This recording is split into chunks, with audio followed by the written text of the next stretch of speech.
Everyone, সবাই কেমন আছেন? দেখেন আমাদের নতুন বাবুসি ভাগ করতে আছে আজকে শুক্রবার, বন্দির দিন, ছুটির দিন আজকে। দেখেন টমেটো দিয়ে মাছ দিয়ে ভুনা করতে আছে, সেই গেরান, সেই স্বাদ। দেখছেন দেখছেন জাতীয় মাছ ইলিশ শুটকি। আইও ইলিশ মাছ, ইলিশ মাছের দিয়ে টমেটো দিয়ে ভাগ করতে আছে। দেখেন সেই স্বাদ, গেরানে মুগ্ধ।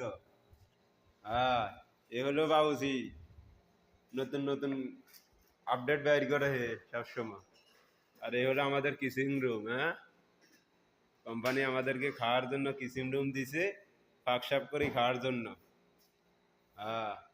আর আপনারা যদি খাইতে মনে চায় তো অবশ্যই যোগাযোগ করবেন। এটা জিরা না বাবুসি আছে এখানে, দেখেন বাবুসি, যোগাযোগ করবেন, সমস্যা নাই। ও সব কিছু